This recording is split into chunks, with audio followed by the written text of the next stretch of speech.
enough to get to be involved with these forums. The whole premise behind our In Your Neighborhood program has been to be really a deep dive and hyper-local stories and programs about the cities where you live, taking a really more in-depth look about the topics that you care about, hence why we're here, and bringing it statewide because, as you know, no matter where you're from, a lot of these topics cross barriers and are happening in towns, 100 miles away from you and a mile away from you. So tonight, before we introduce everyone, I'm going to remind you that we are live streaming on our website, njtvonline.org. We're also on our YouTube page. If you are tweeting about this or sharing anything on any of your social platforms, whether you're at home, watching online, or here with us, we just ask that you use our hashtag NJTVIYN, of course, for In Your Neighborhood. So anyone tweeting, please use the hashtag. That goes for you two panelists if you're somehow able to multitask and tweet while you're up there.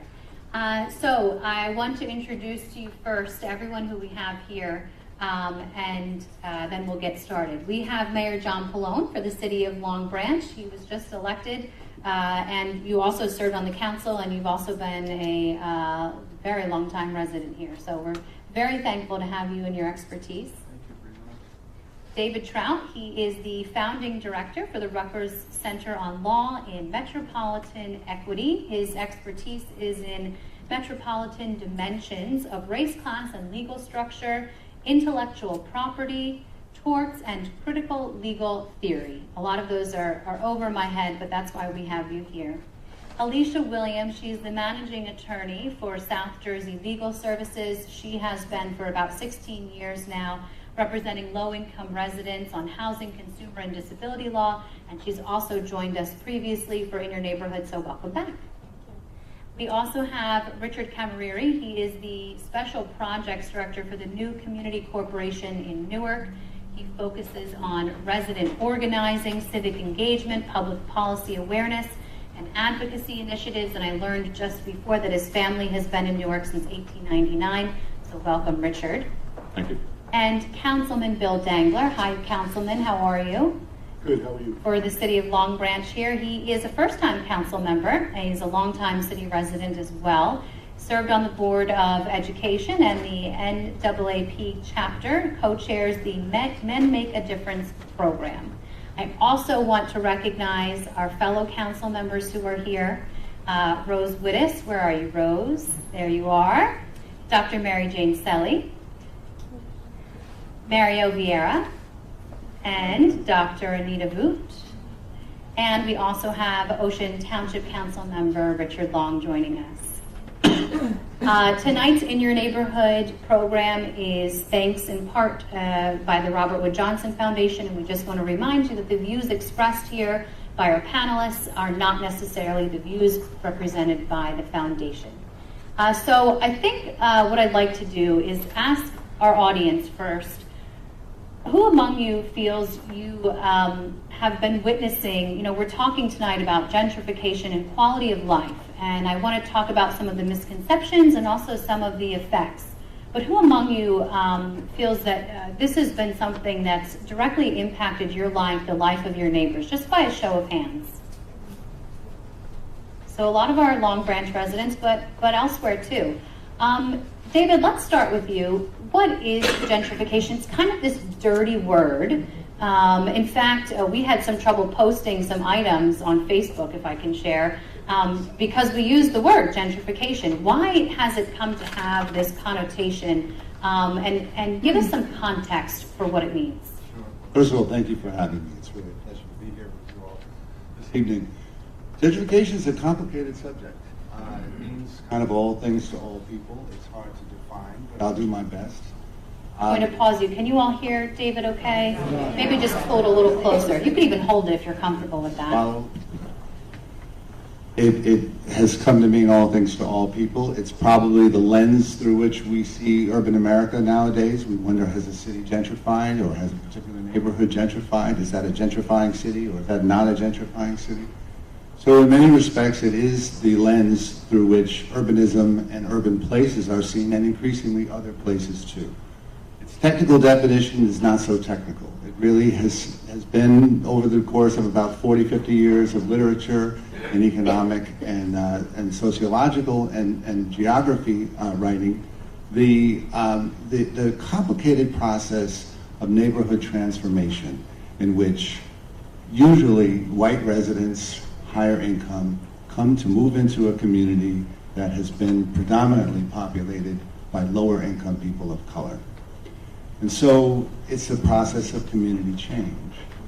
And the reason you probably see so much polarization around the term is that it means, on the one end, promise. It's the promise for many people of revitalization for communities that have been run down. Finally, resources are going to come to an area that haven't seen resources in a long time. The institutions will change, things will start to look better, life there will improve. But on the other hand, it means threat. And it's specifically the threat of displacement, that the revitalization that's likely to occur will occur at the expense of people who currently live there.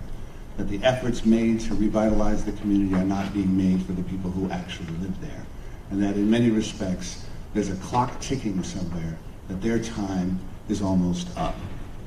And it's important to recognize that those fears are not entirely unfounded. On the one hand, revitalization is a very deliberate process by which cities engage in a kind of a fiscal policy making in which they try to fill gaps in their budgets. They try to improve their tax bases. It makes a lot of sense. And so they exercise their spending powers and other police powers to subsidize certain kinds of development. We sometimes have a sense that the revitalization of communities is all driven by the private sector that magically decided to turn this place into something shiny and new, but in fact it usually was the result of years and years of planning. That concern of profit over community, would you say? Is Absolutely. That what you might call it? And what we have to be aware of too is that what is the type of community that has been targeted for redevelopment? Typically segregated communities.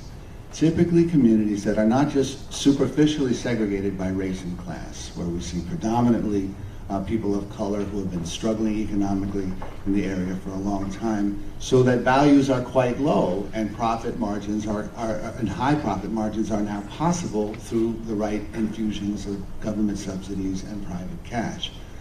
They've been segregated in other respects too. They've sort of become islands of negation. They are outside of the ring of opportunity within this particular city or even within the metropolitan region. And now they are poised for change. And as they're poised for change, residents there see a kind of trajectory in which they'll go from a segregated community to resegregation, except that the resegregated form of the community will flip. And now, rather than it being predominantly low income and people of color, it will be predominantly white people of means. And there won't be room for those who had been there. That's the threat. That's the sensibility that you hear confusing so many of these conversations, and one of the reasons why we think of displacement threat underlying the sort of controversy associated with revitalization. And how realistic is that threat? Because there are reports that also say it's not necessarily those neighborhoods, it's filling vacancies where we see this happen, and dispute which neighborhoods are vulnerable. How do you, I mean, you've written reports, I have one right up here, how do you really specify what makes a neighborhood vulnerable? You know, we're here in Long Branch, you could use that as an example, or Newark or another. What makes a neighborhood vulnerable? That's a very fair point. So part of this fear of displacement, which is an existential fear, it's so strong that a lot of times we perceive any kind of redevelopment as threatening displacement, that we'll see radical turnover in a very short period of time. And because we tend to be looking at long periods of time, it's very hard to know at what point in the trajectory of change things will stop. Maybe we'll have an integrated community. Maybe what gentrification does is offer the promise of a kind of beloved community. But more often, what we see, at least in large cities, and remember gentrification occurs in all sorts of places in different paces and it affects different populations. But at least in cities like New York or San Francisco or Washington, D.C., when the pace of change hits a certain point, it becomes almost irreversible. And so what began as a moment of integration quickly becomes a sort of ships passing in the night on the way to resegregation. Before we move on from that, I want to have you talk about the matrix you created. You looked at 10 factors, sort of 3 vulnerability points, if you will. Why is that useful, and what is that matrix? It's in many respects useful first toward understanding whether or not you really are living in a place that's gentrifying and creating displacement risk, or whether fears about displacement arise from other kinds of forces. So what are the factors you looked at to determine that? Well, we begin with the assumption, and this was based on Newark, and we might have used a slightly different matrix were we looking at someplace else, but we call it DRIM, or the Displacement Risk Indicators Matrix. And it was a way, first of all, for us to understand whether or not Newark was really at risk of gentrification. And we looked across multiple wards, and we had to try to figure out a way to kind of statistically map the city.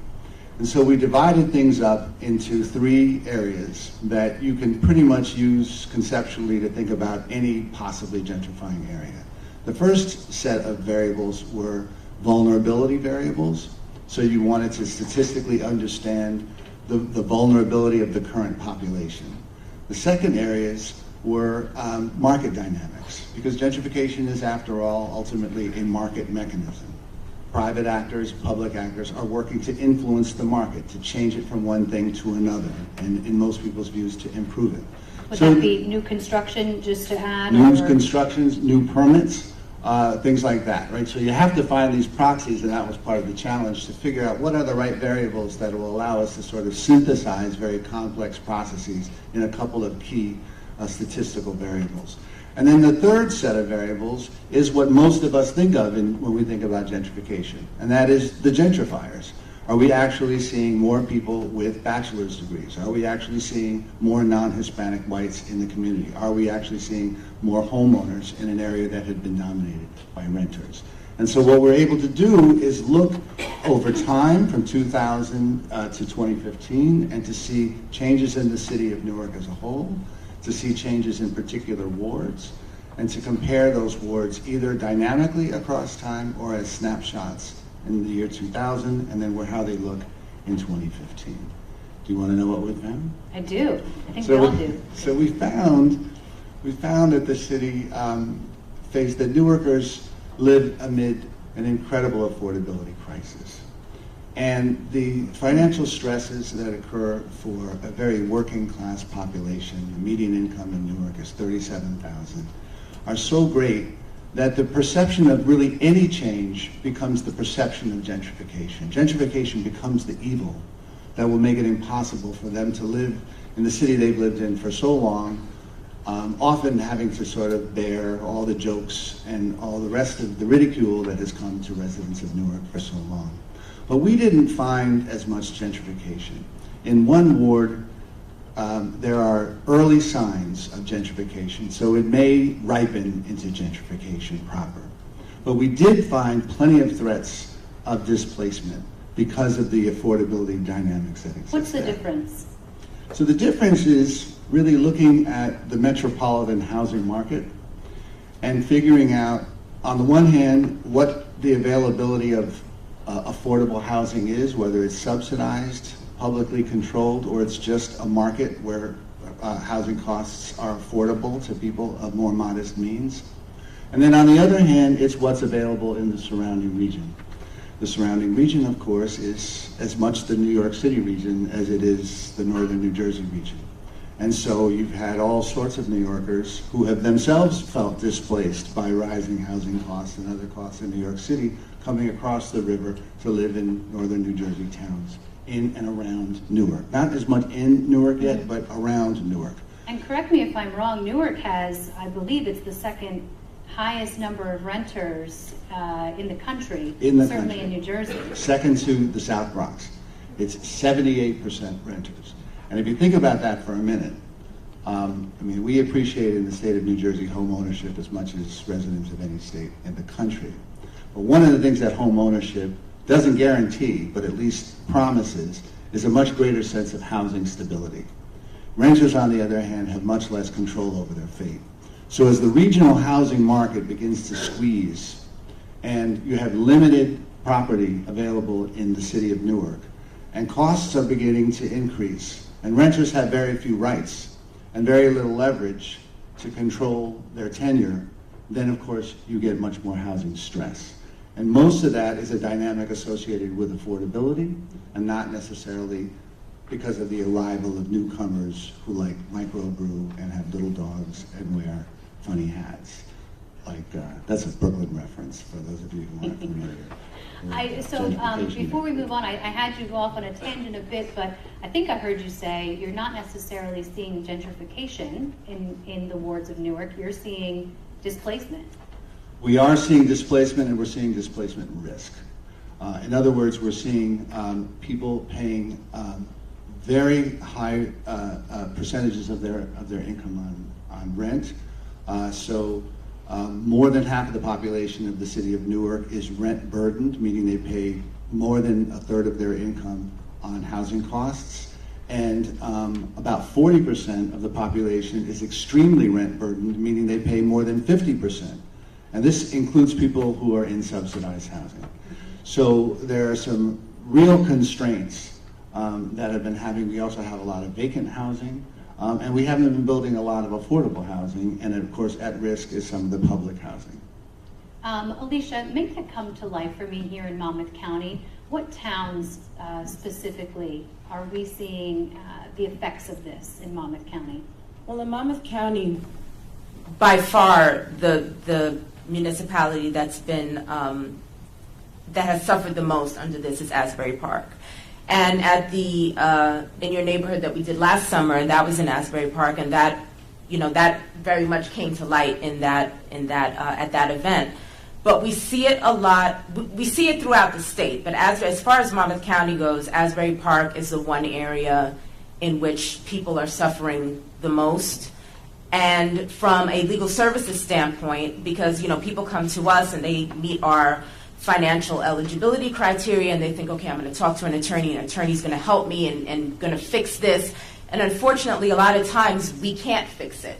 We can maybe buy them some time and work something out, but unfortunately, the tenants that are least protected in this situation are tenants that have private landlords. So if you are living in public housing, most of the time you're okay. I mean, your rent is going to increase, and you're still going to be rent burdened, as you mentioned. Even people that receive Section 8 vouchers and people that live in subsidized housing, a lot of them are still suffering with paying their rent every month. It's a challenge. But people that live in private housing with private landlords and don't have a Section 8 voucher are the least protected from this, because those landlords are not required to consider their income, and they can only raise it a certain amount unless there's rent control in place. And for most municipalities in Monmouth County, there is no rent control. Mm-hmm. And so from a legal standpoint, most judges will allow a rent increase of about 10% a year. And most people can't afford that, because if you are low income, and a lot of our clients are on fixed incomes getting Social Security and SSI, as many of you might know, there's not always a cost of living increase. And there were several years that there was no cost of living increase. And so if your rent is going up 10% every month and every year, and there's no cost of living increase, and even if there is one, it's not a 10% increase, it's hard to catch up. And so it's an ongoing issue, and it's an ongoing cycle that tenants suffer, and not just Monmouth County, but throughout the state. What is that doing for evictions for your renters, for long-term renters, short-term renters? What's happening there? Well, the problem is that for some of the long-term renters, a lot of times people move into a place, the landlords like them, and so they're happy they have a good tenant. They don't increase their rent for several years. And then a new owner comes in and they purchase the property either because it went into foreclosure and they buy it at a sheriff's sale or through a private sale. And they say, I can get a lot more for this place.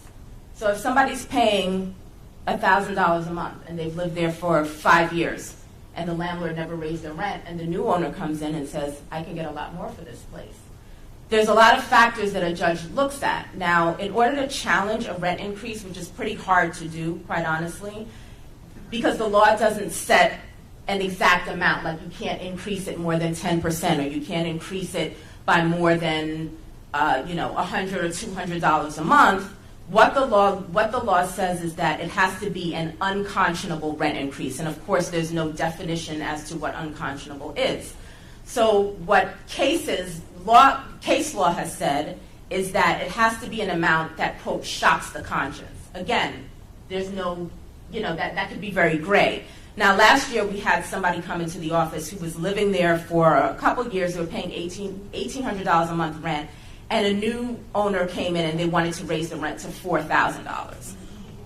Exactly. That shocks the conscience. That's an unconscionable rent increase.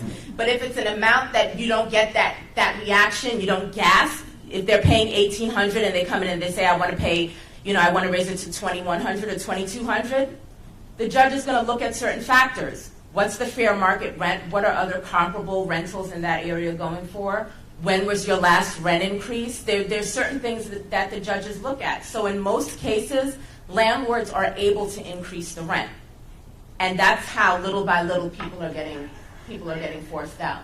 Because even if someone can manage a 10% increase 1 year, by the second year, if there's another 10% increase, they maybe can't handle that, and then they end up being pushed out. Who's the most vulnerable in the community? Is it your seniors? Is it families? Is it young families? We're seeing it with a lot of seniors, and we're seeing it with everyone, honestly. We're seeing it with single individuals, we're seeing it with seniors, but I would say the seniors and people that are disabled, because those are the ones that are primarily on the fixed income of SSI and Social Security, those are the ones that are most vulnerable. And is there recourse? Are there agencies you can direct them to? There's agencies that we can direct them to, but the agencies can't really fix the overall problem. So if they have to move, there might be an agency we can direct them to maybe help them with their first month's rent and a security deposit, maybe moving expenses, things like that. But there's no agency that's going to cover the increase in their rent. If they don't have a Section 8 voucher, if they don't have some kind of housing subsidy, there's not really a whole lot from a legal standpoint that we can do. So for context, I wrote this down just before we started. The median home sale price in Asbury Park in 2012, any guesses? You can shout it out. Any idea? 2012, what the median home was going for? $240,000. In 2017, the median home sale price went up to $375,000. So now, if I'm a homeowner, I'm happy about that. No? Yeah. It's the renters where we have the concern. Right. I'd like to bring either of our Asbury Park residents in if you want to jump in on that, to comment on that. I mean, because there's a lot of development happening where it isn't necessarily just in the neighborhoods. We're looking at churches, industrial buildings, things like that do bring benefits to the community as well, or so the argument goes, that then potentially there are jobs and other things that can help lift. Do either of our Asbury residents want to add in on that? You don't have to, but I want to bring you into the conversation because you're here and you were with us for our last forum. Well, we can come back to it. Okay, as far as recourse goes, there's not a whole lot because it's a systemic problem, is what I'm hearing you saying. It's yes? a systemic problem. I mean, from a legal standpoint, if a new owner comes in and purchases a property, there's certain things they have to do. They have to give certain written notices. They have to give the tenants a certain amount of time. And a lot of private landlords don't do it the right way. So we're able to go to court and defend that and buy people time because that makes them have to start all over and file another complaint. But at the end of the day, they're going to get to the end of the road and they are going to have to move.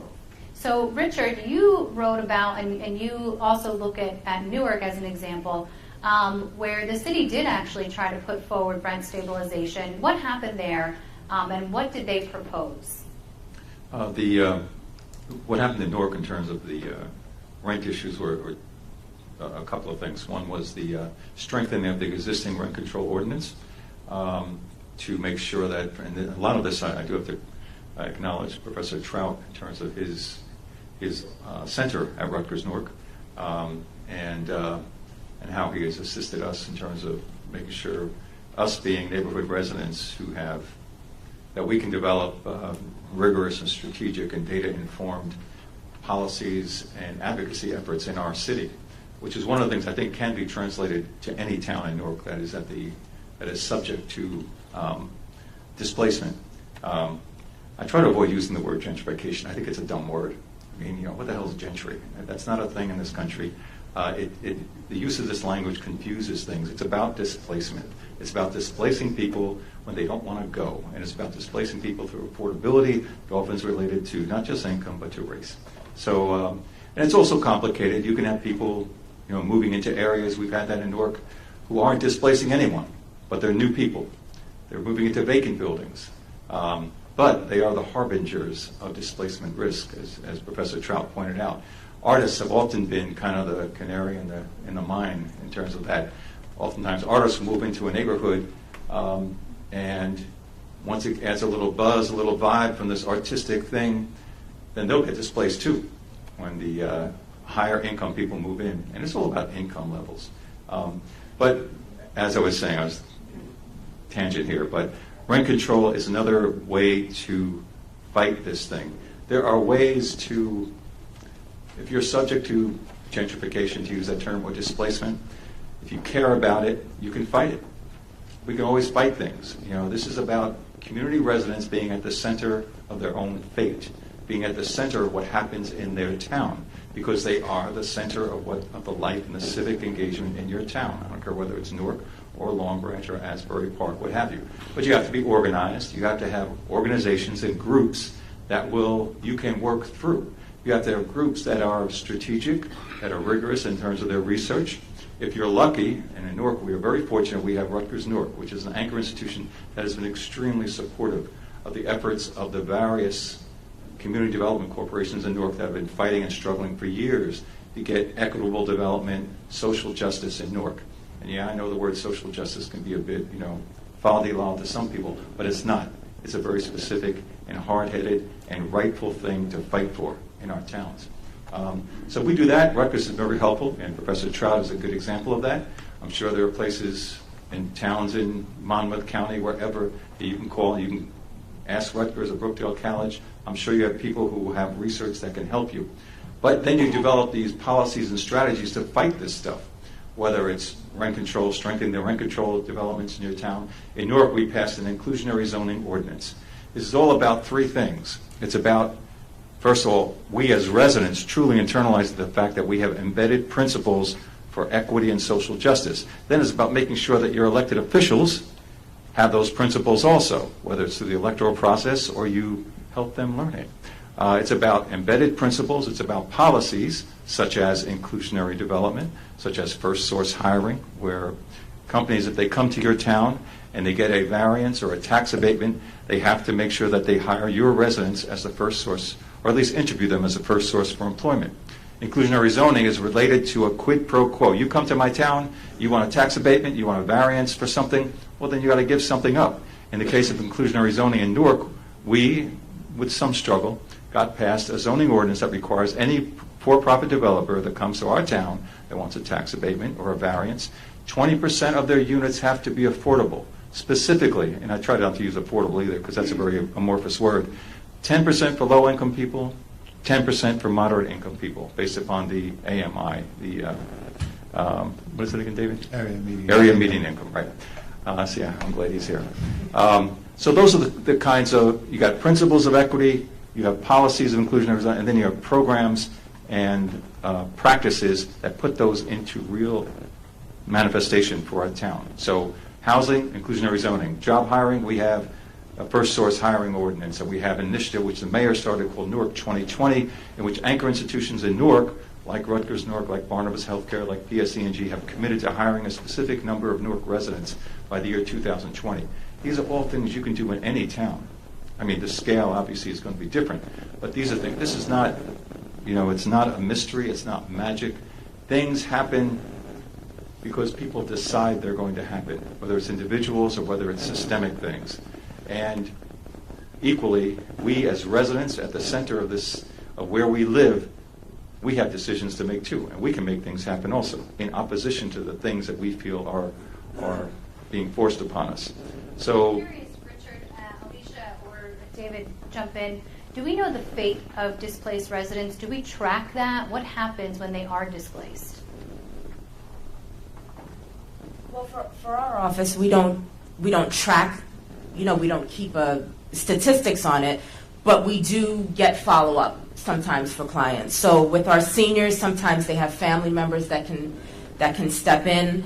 A lot of times, especially with the seniors, they end up just moving out of state because their Social Security, they can just get more for their money outside of New Jersey. So that's what happens with a lot of seniors and a lot of couples that don't have children. When they have children, they don't necessarily want to, relocate with the kids and have them start a new school and things like that. But we find that a lot of times that's unfortunately, and a lot of times they're not happy about that. But that's what they do, is they end up moving out of the state. Is that what your research has shown you? Yeah, it's really a kind of a tragic and corrosive truth about all of this, and it's one that we can't measure effectively, that people disappear. And disappearing people are the hardest to trace, they're the hardest to measure, and so it's very hard to devise a methodology that helps you figure out where they went. But we are actually trying to do that right now. We're working with a number of different faculty. I'm at the law school, but I work with faculty in different departments in order to get a much better idea of that. But we do get some anecdotal information about where people go. And again, it goes back to this question of affordability. In the Newark area, you might go to Irvington, to East Orange, or to Orange. Those are, for the most part, the primary landing spots, but they're not huge. They don't have a lot of housing. They face many of the same constraints that Newark neighborhoods do. But then we hear people going to Allentown, Pennsylvania. We hear people going down south. We hear of a lot of people going down south. But again, it's unfortunate that we can't even know the extent of their fates once they have sort of been jettisoned from the city. And Richard, if you can answer this, is there a difference between, and I know you hate the word, but sort of traditional gentrification and displacement through affordability, like we're talking about? Is there a difference there? Well, it's all about displacement and displacement risk, as Professor Trout has pointed out. And again, I want to remind people, when we talk about this, it doesn't mean you don't want more people to move into your town. And with higher incomes, that's fine. I mean, in Newark, we're kind of fortunate that we have a lot of space. With thoughtful, comprehensive, and coherent planning, we can have it all. We can bring new people into the city without harming the people who are already there who have lower incomes. We have a 30% poverty rate. Now, everybody in Newark is poor. I have to remind people of that sometimes. But we can have it all. We can have policies that directly address the needs of those who have been there for years and years and that welcome new people in, but without displacing people.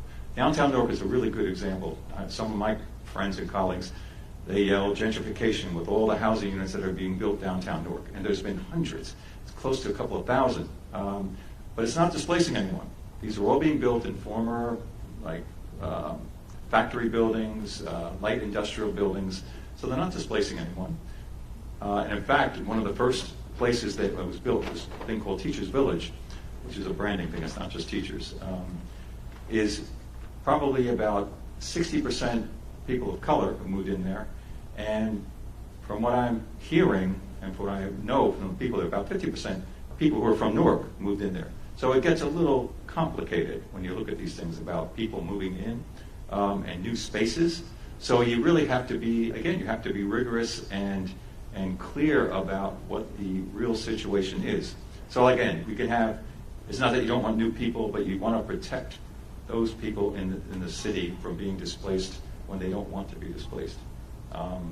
So that also raises raises pressure on people. That's where, again, it gets complicated, because you can have a thing like downtown Newark where you haven't displaced anyone, but there will be market forces now where rents will rise, and that will start spilling over. And again, as Professor Trout pointed out, the ironbound section of Newark is feeling those pressures already.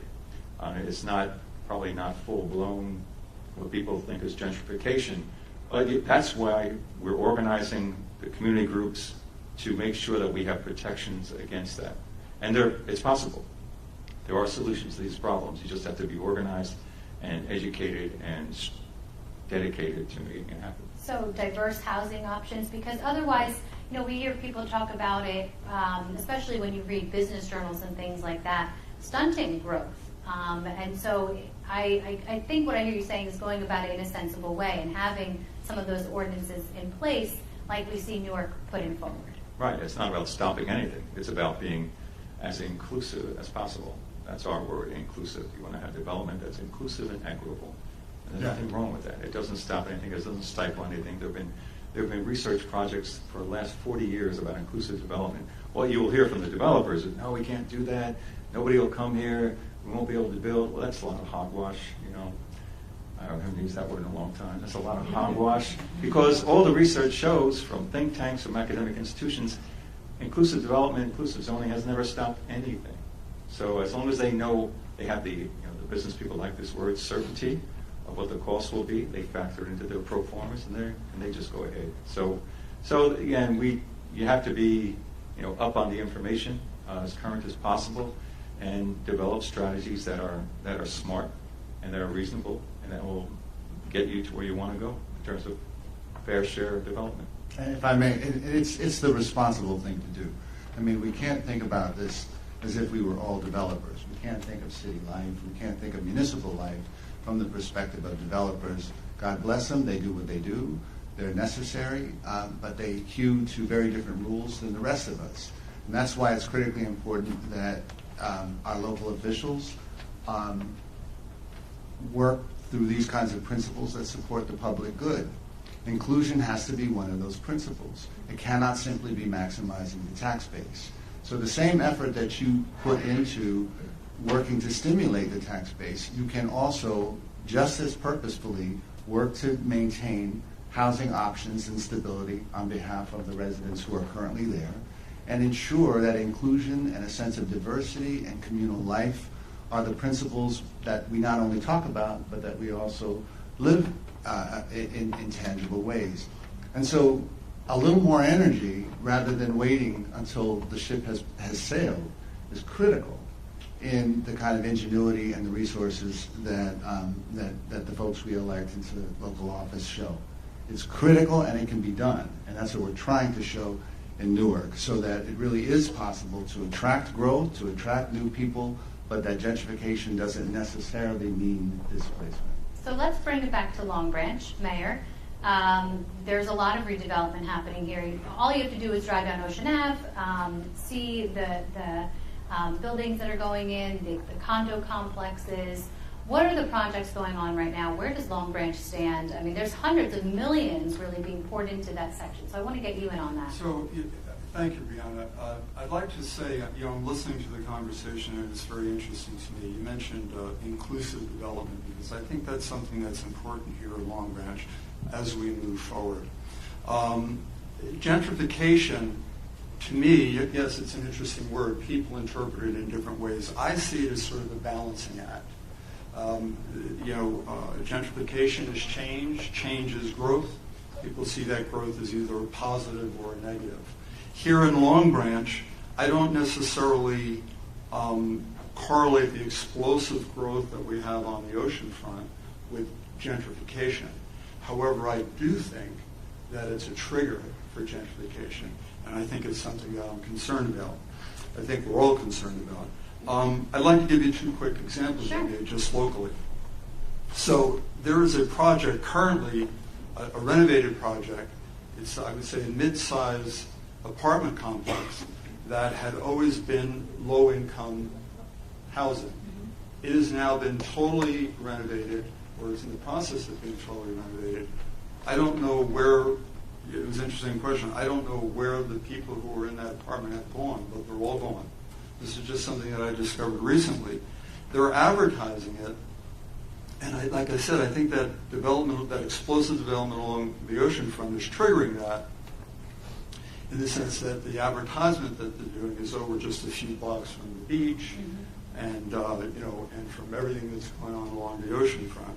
So I think, and it's interesting, I'm getting a little off base here, but Councilman Dangler, who ran with us, we were just elected 3 months ago, we talked a lot about inclusive development. For example, there's very large development that is taking place in Long Branch and some projection of further larger development. And I think we have to be very careful of that because that large development, I think, is often what brings dramatic change to a city and brings that sort of sudden gentrification, perhaps, if you want to call it, where people are there's the potential for vulnerable people to be displaced. Again, I was mentioning Councilman Dangler. 2 years ago, we were talking to some small developers who literally wanted to go into low-income area and develop very small residential units with a little commercial component What was to it. stopping them? What was stopping them, I think, is that the conversation didn't go much further because, without saying anything, the past administration, I think, had its focus on the oceanfront, very large developers. Bill, please jump in if you disagree or agree. So I think that's really what we need, and I think it was David who pointed out that what's really very important is to include the residents. So I think that gentrification is not necessarily a bad word, but on the other hand, we have to make sure that residents are not displaced, vulnerable members of the community are not displaced, and that they're a part of that process, so that they, in a way, have ownership and how this is all going to pan out and play out. So it's a 200 million. I wrote down 200 million. I hope that that's the right number. It's the mixed-use redevelopment plan. That's one of the ones that you're referencing. That's sort of down closer to the waterfront. But those are for market rate units. Yes, is that still pending approval from the planning board? And is there discussion about any changes there? Well, they have a development agreement with the city. They still need there's 6 months of approvals that need to be finalized before, and they still have to get their financing in place to do that. But there's a perfect example, I think. You had mentioned diverse options. In other words, we're an incredibly diverse community, and I think a diverse community needs diverse housing options. So single-family homes, apartment units, duplexes. And because you have a diverse community, because you have anything from single individuals to seniors, sure.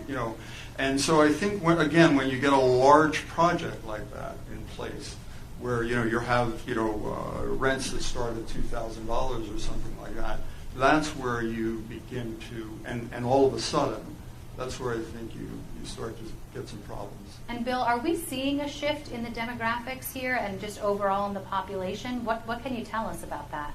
Well, first of all, the answer is yes. We definitely are seeing a shift in the demographics. I was on the Board of Education for the past 12 years, but even when I was in school, the rate or the average was about almost a third across the board, as far as whites, Hispanic, and black, and just a little under, but it was pretty equal across the board. Where are we at now? Long Branch. Now, the Hispanics and Brazilian population, if you will, is the majority of the school system, and the African American is the minority, literally numbers-wise.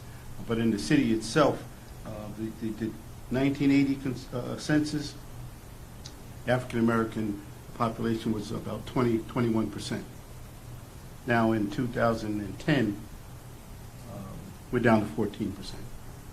And that's, whether you like the word or not, the facts are the facts. Gentrification it's a big cause for that.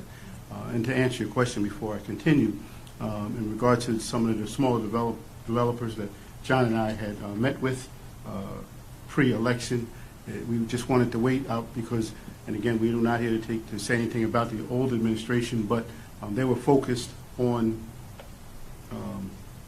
the ocean front, and they had already had their commitment and their mindset, and the train was already on that track. So we decided to wait until after the election's over, and hopefully we will, revisit those companies and just see, because we need to. It's hard the professor said about increasing the tax base here in town.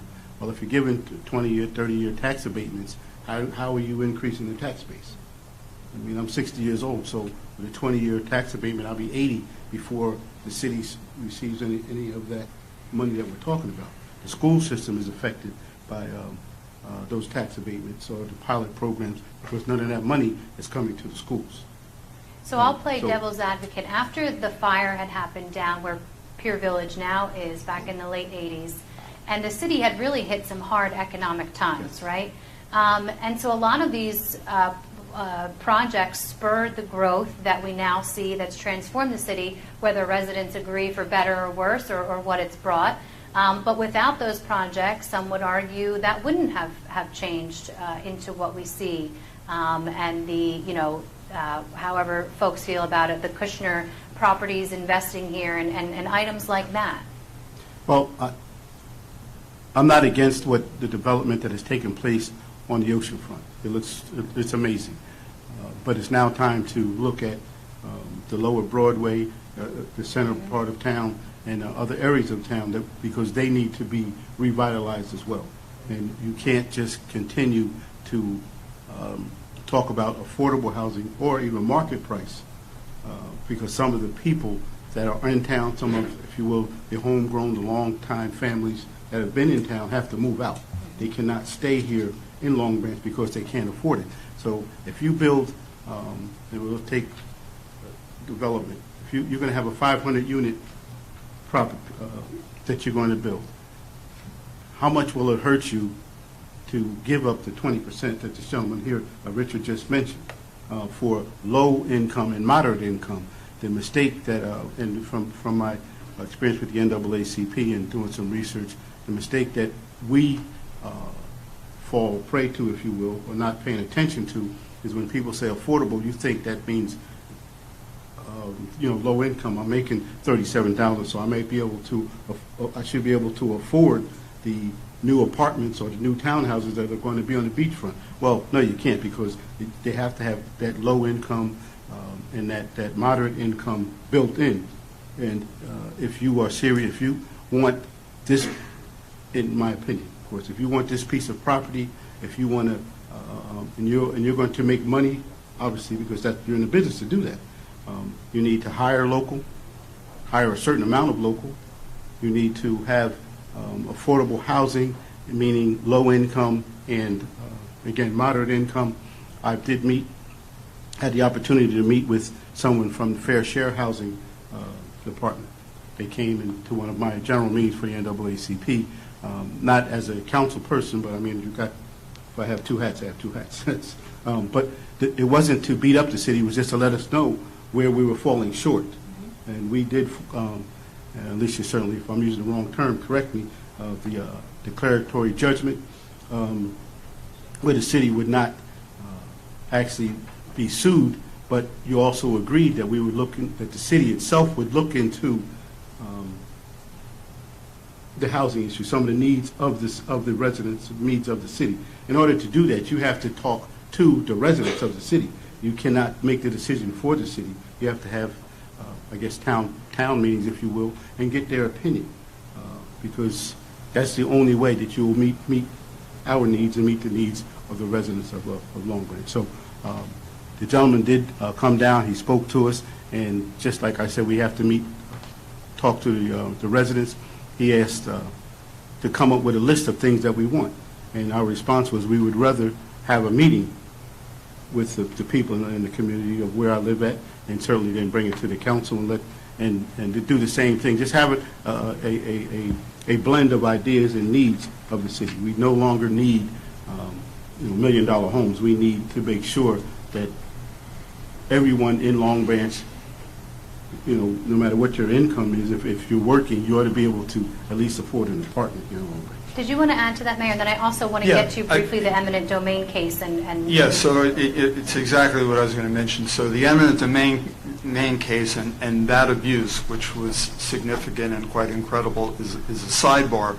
But to what you're saying, it's kind of what's to my point a little earlier, that I don't think the oceanfront development initially has anything to do with the sort of gentrification that we're talking about, in the sense that that was a sort of decaying, abandoned area, you know, with a waterfront and the pier and so forth. So, but I think what has happened, as I indicated, I think that really had not a lot to do with gentrification, eminent domain aside, as a side issue.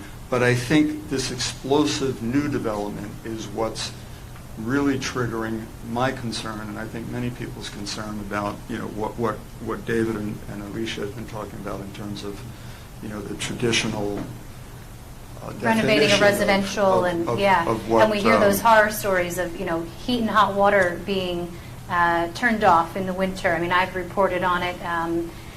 You know, other stories like that I'm sure, Alicia, you can attest to, where there are ways to get residents out if you want them out, if you're looking to do that. Absolutely, and we see that a lot with people that have Section 8 vouchers, because the provider agency that's providing the voucher has caps on the amount of rent that they can approve.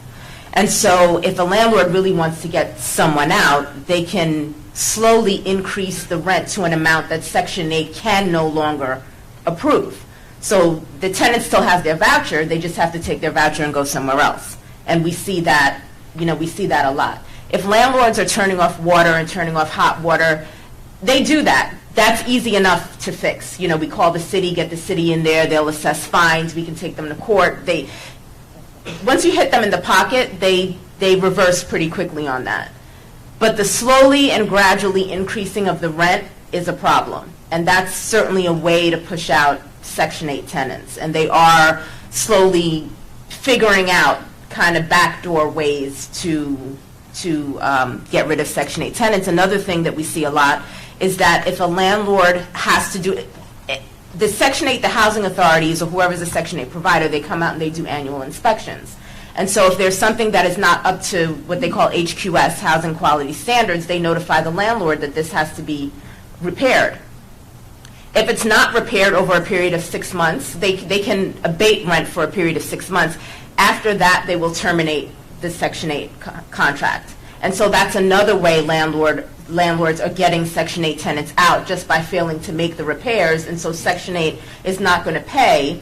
And again, it's not, you know, the tenant is not at fault. They understand that. And so the tenant still has their voucher, but then they have to move. So we see those kinds of things happening all the time. There's backdoor ways to get around the law. Richard, it sort of goes back to what you were talking about in Newark with the one ordinance. I believe it's that landlords would have to show 12 months worth of rent of improvements in a unit before they could raise it 10%. Is that right? Right. That was part of strengthening the rent control ordinance. In addition to making sure that all landlords were registered with rent control, we found out, again, through Professor Trout's study, that only 50% of the units in Newark were actually registered with rent control, which leaves wide open for all kinds of abuses. Only 50% of the units. I think that was right, David? 50%. Right. So it's, again, there are a lot of pieces that can be put together to provide a shield against displacement and a buttress for equitable development in any city. I would point out also about the inclusionary zoning. It's not just about units within the project. There are zoning ordinances like the one we did in Newark, which would provide for a developer to buy out their obligation, but they have to make their case with the city. And then they contribute to a housing trust fund that will be used, money that is used for affordable housing, low and moderate income in any neighborhood that we want to build in it. So again, it's a reasonable approach. It could provide for economic integration in the project or somewhere in a neighborhood area. And these are strategies that can be used. Can I just add that all of these are examples that again make this point about the principle of local governance.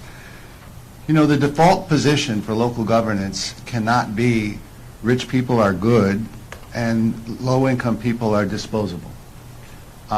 Wherever you live, right, the default position for government has to be that I am the steward of the public good. I was elected to ensure, to the extent that I can, the welfare of all of the residents of my city, not to wish for some future better-looking, higher income residents And when I feel as though my policies may begin to attract them, use it as an opportunity to jettison my disposable residents because they don't contribute as much. That it should not be the principle of local governance. And so local government has to more affirmatively act on behalf of residents. So we hear these stories about the vulnerability of renters in a rising market, and we wonder, well, what's available to them to stop these kinds of practices from going on, which lead to greater and greater housing instability, these catch-22 situations where they're damned if they say something about the conditions of their residency because now they've angered the landlord, and they're involved in an antagonistic adversarial relationship with a landlord who is more likely to win, or they stay silent and they live in substandard circumstances, right? Well, the answer really ought to be that the city should step in. The city can step in. Once the city is aware that these kinds of practices go on, the city certainly has the power to investigate. The city certainly has the power to inspect. The city has the power to hold landlords accountable for these kinds of things. The same city that has the power to subsidize development because it sees development ultimately in the greater good, is the same city that can turn around and take affirmative steps to ensure that while at the same time we're doing these kinds of things, we're also making sure that we're not increasing housing instability for, our less economically able residents. So it's a principle of city government that says I can or we can together use the resources and the powers available to us on behalf of everybody. And that's what it means to promote an inclusive, democratic community. Brianna, just to complement that, we have two elected officials on this panel who are commendable in terms of what they've said, that they want to, you don't want to do anything without talking to the residents. You've got to reach out to the residents, go to them. I would submit that in addition to that, residents, we need to organize ourselves. You need to strategize. You need to research. And then you go to your elected officials. Don't wait for them to come to you and ask you what you want. You go to them and tell them, this seems like a good idea. Let's talk about this. How can we make this work for our city? And it doesn't have to be, adversarial. I always start friendly, and you do what you have to do later. But I think it's a two-way street. Don't just wait for your elected officials to come to you. Go to them. But be armed with information and strategic thinking as to exactly what you want to do. Try to go to them with solutions, not just with problems. That's what I'm saying. And I think, to David's point also, and again, I don't mean to bring in the last election, but again, there was a change in the administration in that Long Branch many people felt that Long Branch has become sort of a tale of two cities. Mm-hmm. Talk about that Broadway section that we were more along the Pure Village oceanfront, and then there's the rest of the city. Mm-hmm. And again, I think I speak for all the council members here that we all are in favor of development. Who wouldn't be, and positive growth and so forth. But on the other hand, we can't forget about everyone else, and so it's that inclusiveness. And we're one city that we have to, be focusing on. So understanding that you're both new in the role, what can you tell us about what you are planning or look to plan to maintain the character of Long Branch, but also have that inclusiveness, the diversity? You put forward a 100-day plan. We're really just in the beginning of it, but what can you tell our residents who are here? Specifically as it applies, Brianna, to the issue we're discussing tonight. So one of the things, we're seriously talking about is moving forward with developers, or certainly large-scale developers, is that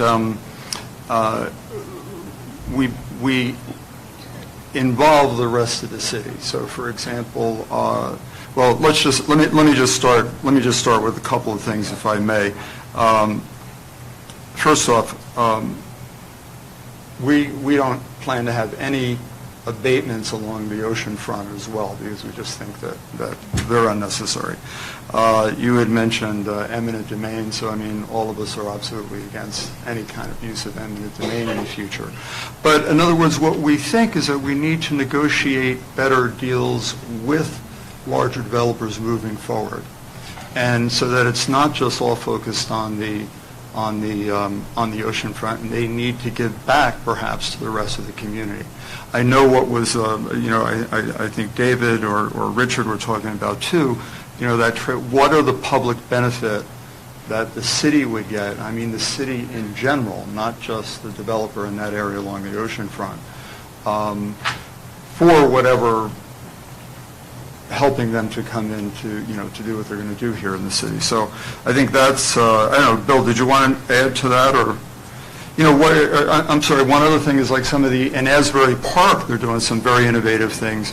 We talk about developers hiring local people, having training or apprentice programs. In Asbury, for example, I think it was I know Mayor Johnson is here, the iStar group basically had a training program for people that they were trained to be employed at some of their development projects. So that's the type of thing that I think we would like to see here in Long Branch, that they hire local. Unions are important to us.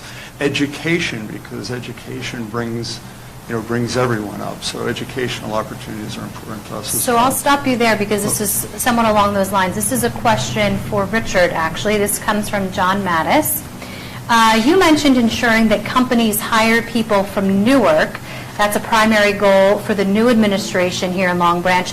So do you have any thoughts or suggestions on how to implement such a policy here?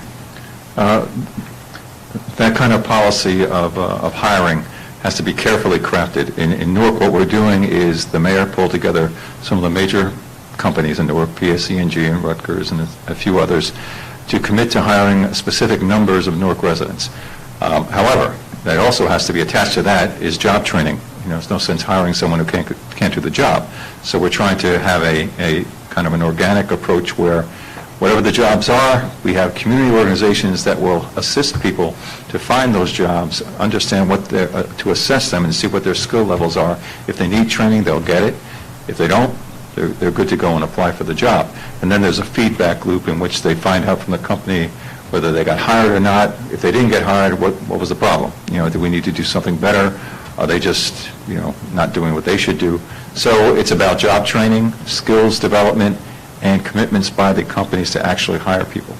It hasn't been fully implemented yet. There are still some issues to deal with, but this is the kind of thing, again, that could be implemented in any city. And again, the scale would vary, but it's something that, anyone interested, I'd be happy to talk to you later, give you more information. Richard, can I ask you, because, with a new administration, many of the developers who are in town or potential developers, want to meet the new people in the administration. How can you enforce that, though? Or can you? Yeah, you really can't enforce it legally. I mean, it's a good faith commitment. Mm-hmm. Now, we're dealing with long-standing institutions in Newark, again, like Rutgers and Barnabas and PSE&G, and well, Audible isn't that new, but they said they want to be part of this too. So it's a good faith effort.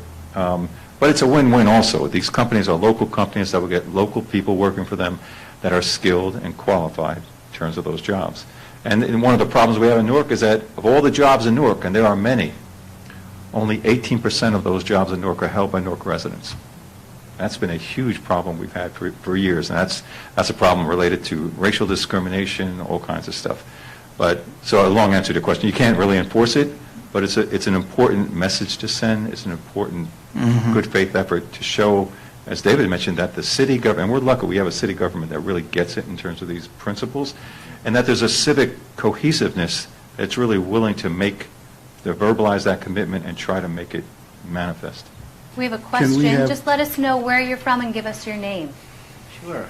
Tim Mickens. I live right down on Step a little- Ocean Boulevard. Right here in Long Branch. Step just a little bit closer for us. That way we can hear you loud and clear. Sure. Better? Sound everyone can hear? Okay. Great. I'm a resident. I live pretty much right down in ground zero of all the reconstruction, just south of Pier Village, all the way down to Bath Avenue. Every piece of property is being developed. It's a good thing. Looks great down there. It's a lot of progress. I live in a privately owned senior disabled persons building. There's 100 other residents in there. There's no talk of any sale, but I just think that it's a matter of time the way properties are being purchased and developed. I just am curious if there's any kind of help from the city or from to save us, because there's 90-year-old ladies in there, and I don't even know if they would survive a move if they had to, and only for that building to disappear, which is a wonderful place, just to have it replaced with $1 million plus buildings. So let's hear from Thank you. The mayor or councilman. This is a community that feels that they're at risk right now. Well, Tim, as you know, several of the residents have contacted me and some of the other council members, and I can assure you that we would fight any effort for that to be done. Maybe one of the other panelists could specifically address it, because I know that and I apologize for not remembering, it was about a year ago, I asked my brother's office to find out about that. And they looked into it, and they thought that it would be very, very, I mean, I understand, you know, these are sort of private-public partnerships now with a senior housing building.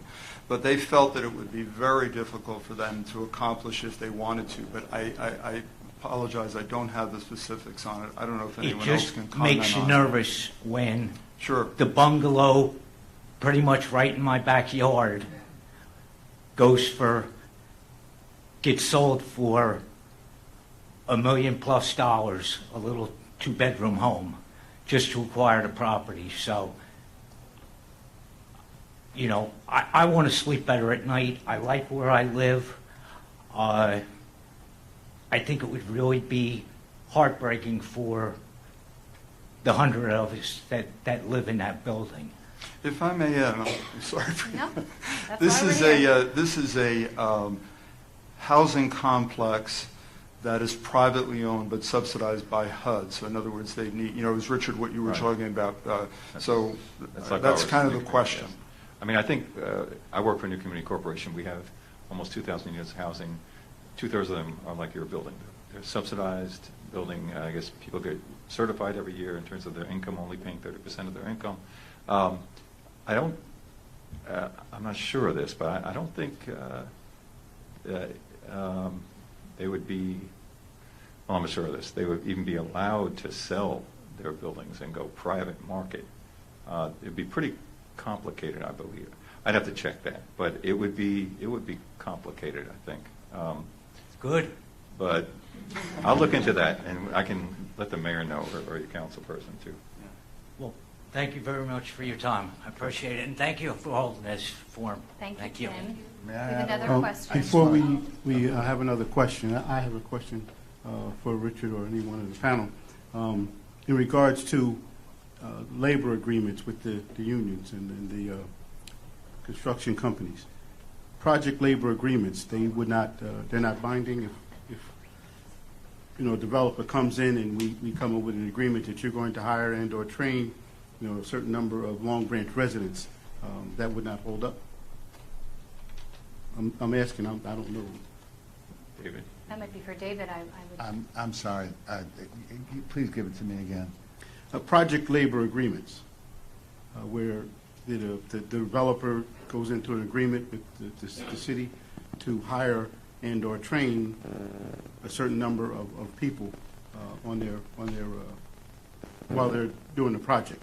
So, in listening to Richard, you said it might be a little difficult to enforce, but if we have a signed agreement, I'm asking, would that hold up in court if we had an agreement? What I was talking about was the Newark 2020, which is that's a voluntary thing.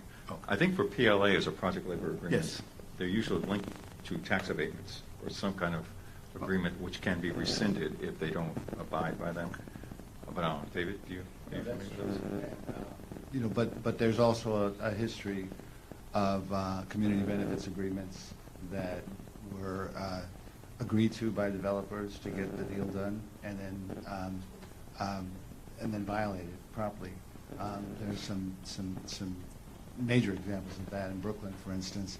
And so a lot of it does have to do with the way that the agreement is worded and what leverage the city actually has. If they're really just relying on the goodwill of the developer and there's no particular consideration, then it's true. They can be fairly flimsy and don't have much of an enforcement backbone. I want to go back, though, also to the gentleman's question about the senior housing. Just hold your microphone a little closer because I think it's difficult to hear you. I just want to go back to that issue of the gentleman's question about his senior housing.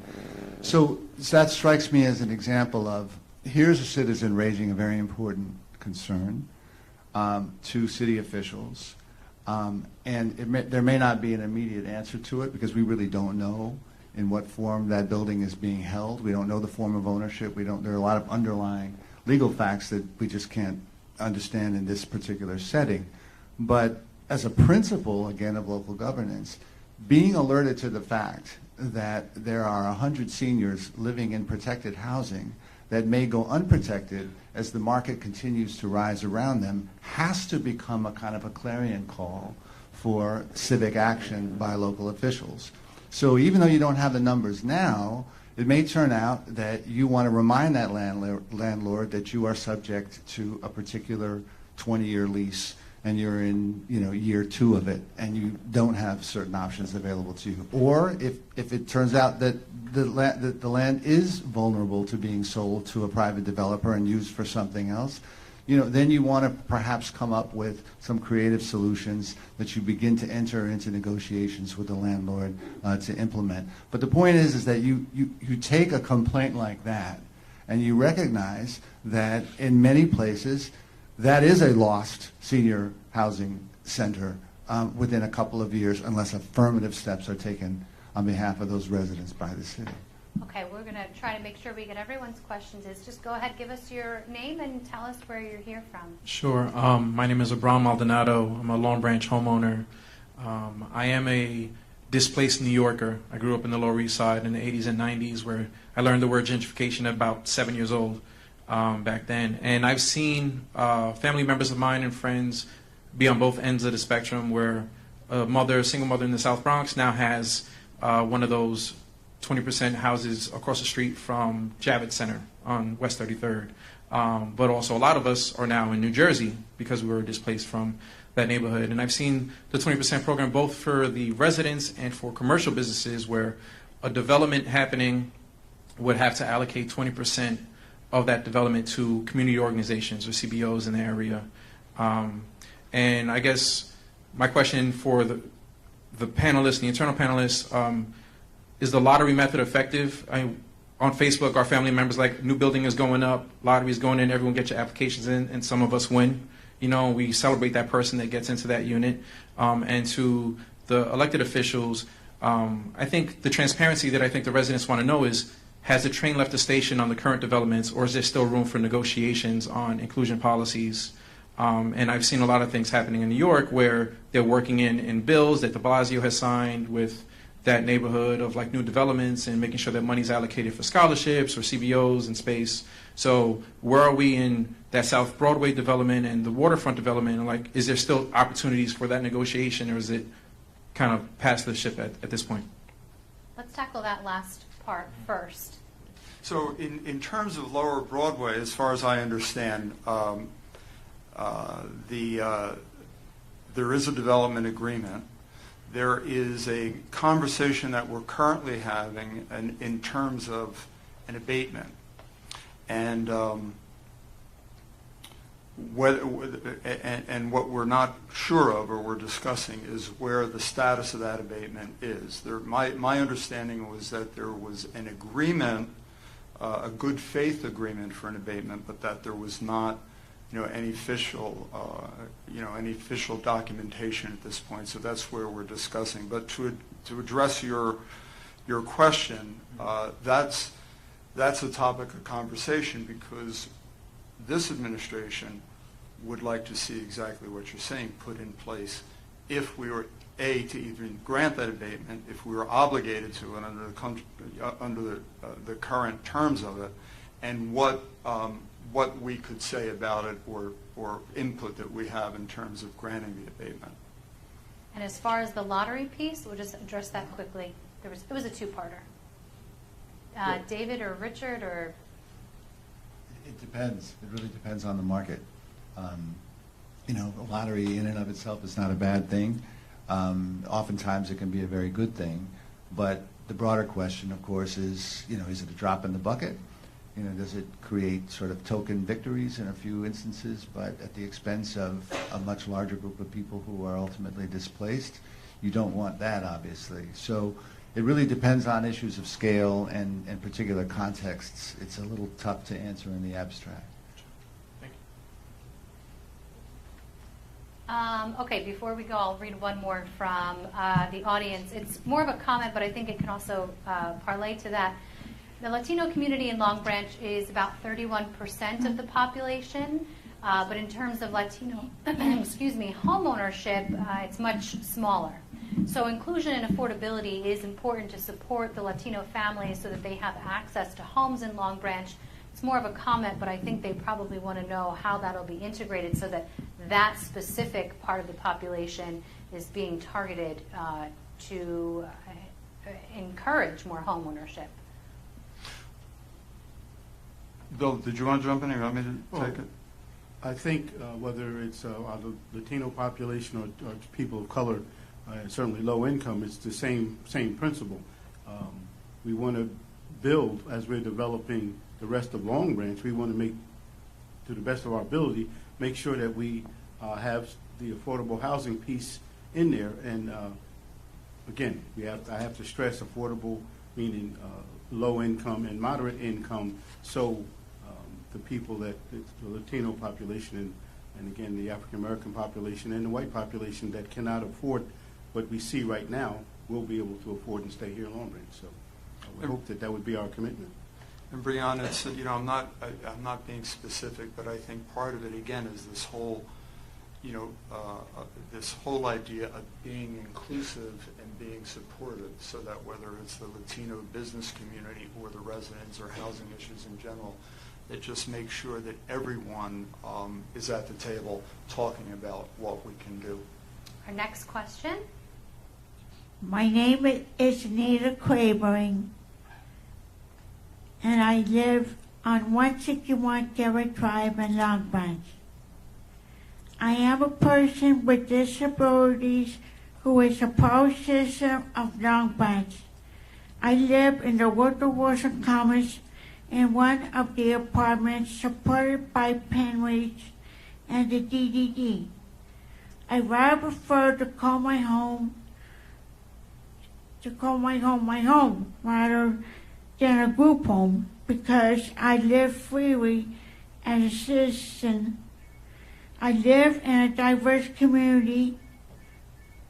How can housing be developed so that people with disabilities can live with supports but live independently? How can people with disabilities be recognized as productive and active citizens? It's a great question. So in housing that's supported by the Department of Developmental Disabilities, the group homes that we see more and more of, how do we recognize those citizens so that their voices aren't lost in this discussion? Bill or David or any one of you who wants to take a stab at it, Mayor? One of the things I would say is in terms of talking about developers coming in and hiring, I think that a certain percentage should be people with disabilities. And, you know, to the extent that there are jobs, and every company has certain jobs that people with disabilities can do, whether it be with minimal training or you know, more extensive training. So I think that's certainly part of it. I know one of the goals of DDD is to have people be active members of their community. And so, you know, the fact that this woman is here and asking the question is great, because it's an important conversation to be had. Because the disabled community, not just, you know, DDD related related residents, but residents with various types of disabilities need to be included in the conversation, because there are people with disabilities that are not living in group homes, but that are living among the community, and they also can be subject to the displacement. So I think it's an important conversation. But in terms of developers coming in, I think that requiring a certain percentage of jobs for people with, to be offered to people with disabilities is an important start for the process. And I think we heard earlier also about including a number of units, not just that are affordable, but also for residents with disabilities as well. We talked a bit about. Yes. And as far as that, there's a shortage of the low-income housing and moderate-income housing, but there's also a shortage of accessible units throughout the state of New Jersey.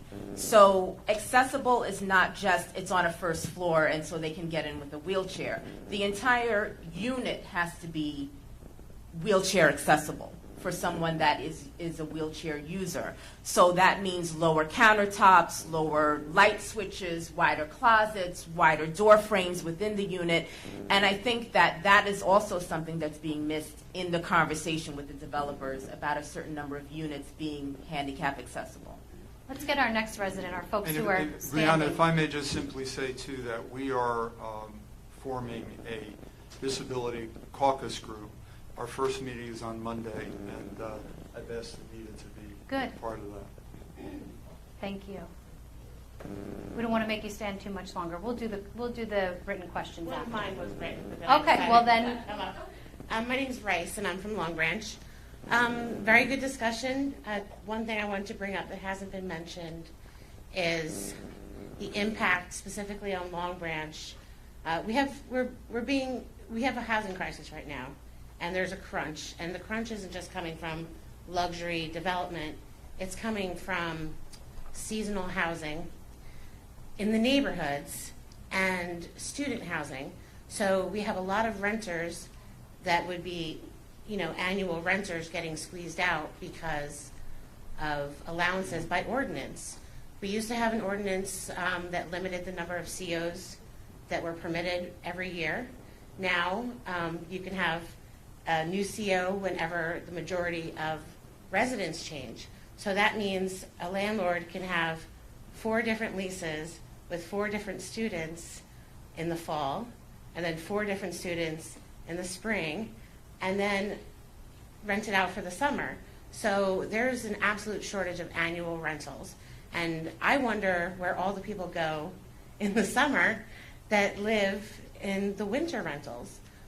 If you drive around my neighborhood in Long Branch, there's a lot of seasonal rentals there. It reminds me kind of New Brunswick in the late 90s when I lived there. I'm starting to see a lot of the same problems. You talk about quality of life. You have parking issues. You have garbage issues.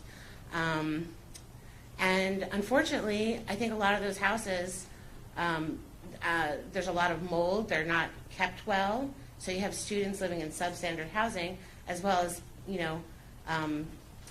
a lot of people in the Latino community being forced into these substandard living situations because they're all that are available. And because they're undocumented, they may not be able to complain or do anything about it. And I think that is a big problem in our town. And part of it starts with, going and making sure that, the standards are met. But what can we do in terms of limiting the number of seasonal rentals in our town? On my street alone, there are, I think, 8 houses that are student houses now. Now, where I live in a garden community, some of those 1- and 2-bedroom units are also student rentals. So when a new owner took over, you saw rents increasing by $200 and $300 for some of the renters. We have other areas in town where there was an entire apartment complex right on the ocean that was renters, and it was sold to the university. So now it's student housing right on the ocean. So I just wanted to know what we could do about that so that we don't become like New Brunswick, where, you couldn't park for 5-10 blocks around there, And, Parking is a big issue. yeah. We didn't really get to get into that, but let's give them a chance to respond. So, Rice, just to to answer your question, a few years ago we did change it to 2 COs maximum a year. I mean, that doesn't address the seasonal issue that you're talking about, but it used to be that I believe that you could do as many changes as you want, but it is in fact 2 now. Let's have our folks who are standing come up, and I'll read the last card I have.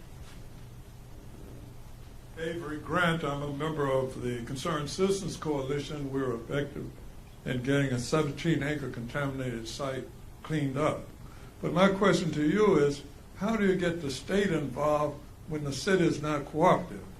And I mention that because we started out the development on the ocean with Long Branch Tomorrow and had involved the community. And one of the questions I had asked was, we should have affordable housing there. And the developer, Patar, said, I developed the waterfront in Jersey City and we had affordable housing. I developed it in Baltimore, we had affordable housing.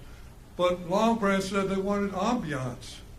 so there's no affordable housing included. So there was a group that got assistance from the Environmental Justice Institute from Washington, D.C. to come in and try to help with that. But again, they didn't get the state involvement.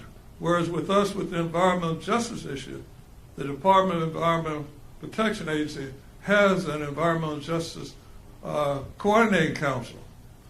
And we were able to reach out to any agency, and they came in and helped us to get anything done we wanted. So how do you get these things done in the housing area? And also along with the PLAs, about 30 years ago, I worked with a group in Asbury Park, and we got the unions to drop the requirements for driver's license. You know, but you still need that. And in Irvington, I went up there, they asked me to, they got community development funds, and they had a developer who was going to renovate abandoned homes. And they asked me to run 2 8-week courses on renovations.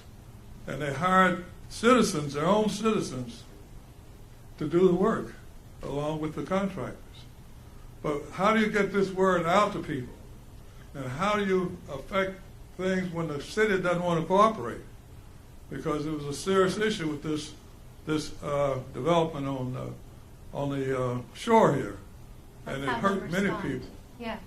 Who would like to tackle that one? Well, Mayor? I mean, I agree with you, Avery. I mean, from what I understand, and again, I wasn't even, this was long before I was even in the council, there was which you're probably aware of, there were several, I guess with phase 1 of Beachfront North, my understanding is that there were several affordable housing units that were placed, I guess 6th Avenue, Jelline Avenue. Well, they did scattered housing. They did that. They did provide some scattered housing. Yeah, but that's not the solution. But I want to live on the ocean. Right, but I would say this in terms of your current question. For example, the Lower Broadway project, there were some council members, including myself, who wanted to have an affordable housing component. It's a $200 million project you're talking about as a 4-phase project. So there's some council members, including myself, who wanted that affordable housing component in phase 1, and it was kicked back to phase 3 or 4, and still potentially off-site as opposed to, on location. So again, I think it has to do with the mindset of the administration and what their thoughts are. Obviously, it's important to us with this new development. Perhaps it wasn't as important with others. Well, we need to have some capability of informing the community groups of what's available. Now, Rutgers is very effective with us. They have the Rutgers Environmental Law Center, and they did a lot of legal work for our group at no cost. But how many know about these groups? Avery, I think it also gets to what I've been talking about from the beginning, and we've been, at least our group has been talking about, in that the stakeholders, the residents of the community, need to be involved in these projects from the very beginning in terms of getting public opinion on some of these things. And that hasn't been the case, I think, in the past. And again, I'm not sitting here bashing, other administrations, but I'm just saying, to me, it's common sense that you do that. As a matter of fact, even when you talk about abatements and so forth, as you know, the public should be involved as part of that discussion, as part of that process. And I'm sure some of the other panelists would agree with that. Well, that's being worked on right now in the state government, because the schools get no part of the tax abated taxes, and that's unfair. Now with Pier Village, none of those people are in our school district, but I'm sure Lower Broadway, you're going to have people coming into our school districts, and we need some money to support those programs. So again, the question is, we need, maybe through this forum, you can get some interest and attention from the government to let us know, the state government, how to affect changes when you don't have a cooperative municipal government. And again, it was serious, because they actually, and I'll leave you at that, we could be here all night, but there was the issue with eminent domain, and we tried to fight that. That's what the Atosa group was doing. And you can certainly continue the discussion offline too, if you have more specifics. What I'm saying, you had a government that was not cooperative. And my wife was a commissioner, taxation commissioner for the county, and the government came before her and said, look, we are mandated to do a revow, but we don't have the $400,000 to do it. Would you give us a delay? So she said, yeah, I'll give you a 2-year delay. Now, what they were doing with eminent domain. We have one more, and we'll be kicked out of here. We'll have you connect as soon as we conclude. With eminent domain, you're supposed to take property and give them the fair value. The city knew that if you did that and had a reval, the prices were rising, and they cheated the city. So it's important to get the state involved. Yeah, it's a good point, and we'll certainly make sure that you connect. Our last question. Vincent Lepore, Long Branch. I want to thank NJTV for doing this. 12 years ago, Salem Baptist Church in Long Branch had a forum on this redevelopment, very similar to a panel assembled here today. And in the last 12 years, the situation got severely worse in Long Branch. So hopefully with the viewing of people of NJTV, not only in the state but across state lines, they will be better informed to take up the battle. To the 3 panelists in the middle, I completely agree with your terminology of gentrification. Having been in the trenches fighting this redevelopment in this city since the last 15 years. I disagree with the mayor completely. Mr. Stout, in your terminology of gentrification, a 30-year tax abatement to the Kushner-Extel development on the ocean front. They've promoted a $2,750,000 sale of an oceanfront condominium and credited the 30-year tax abatement for it. Would you consider that as part of the definition of gentrification that the people of this city will have to bear for the next 30 years?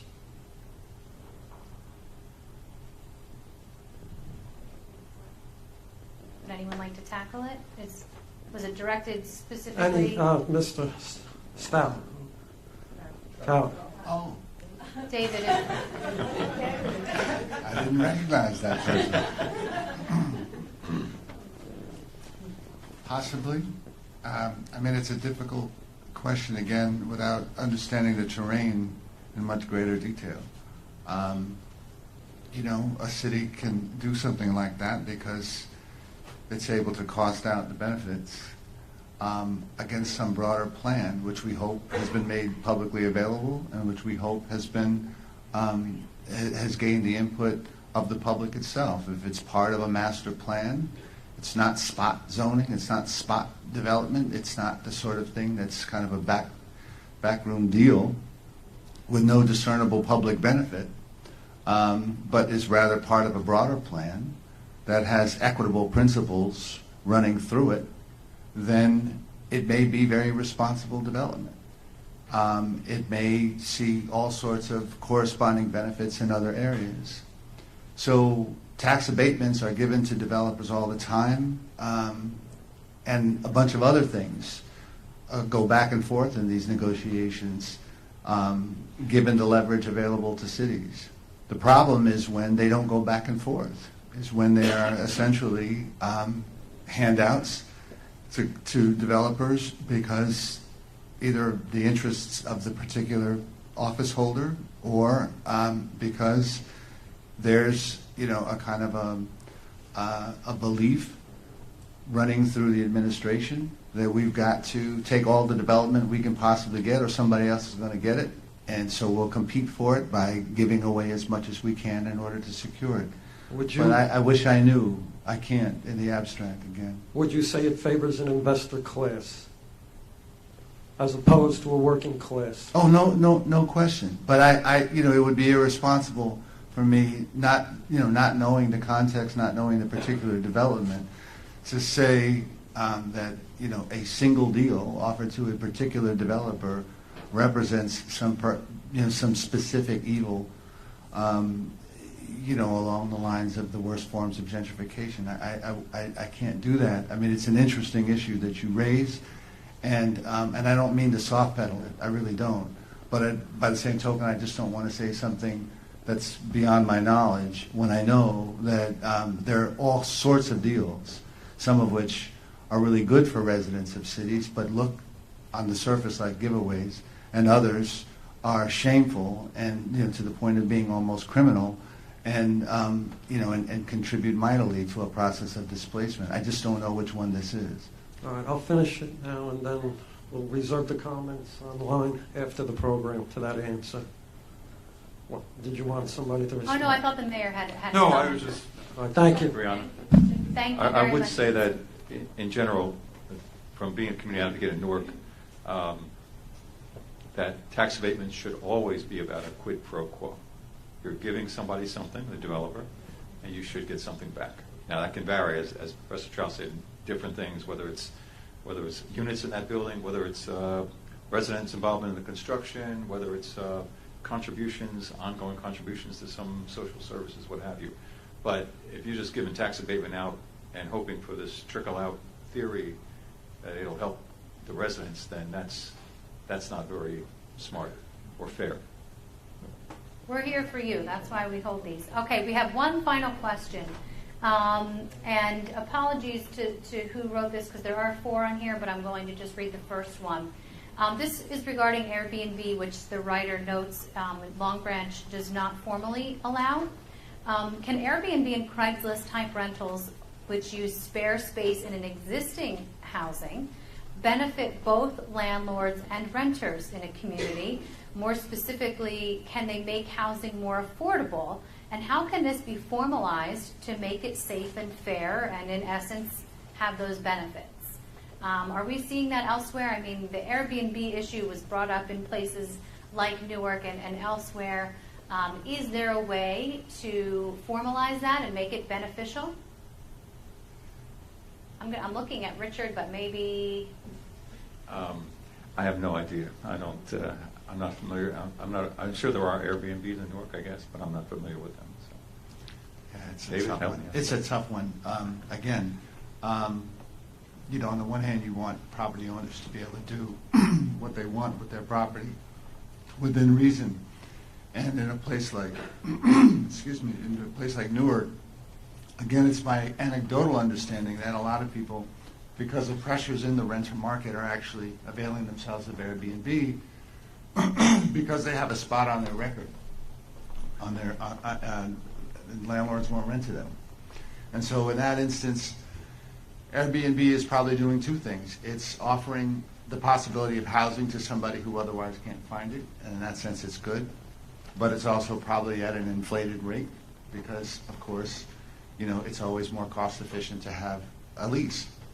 How you regulate that whole system, I'm not sure, but you would want to regulate that system with knowledge about, in fact, the system, right? I mean, one of the threads that I want to leave you all with is that what we don't know we can learn, but we need to learn it in order to govern more effectively and more affirmatively on behalf of everybody.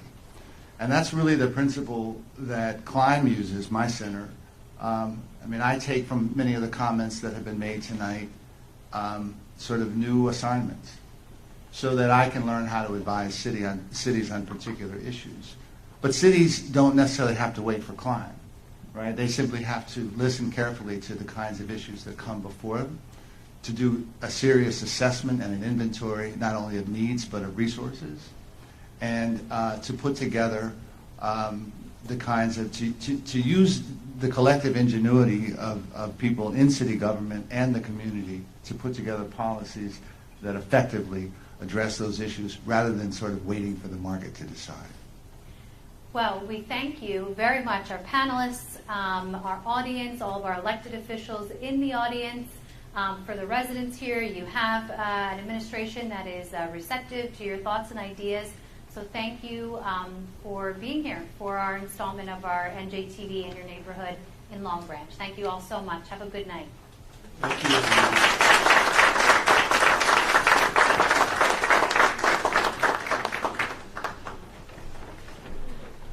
So you got a lot.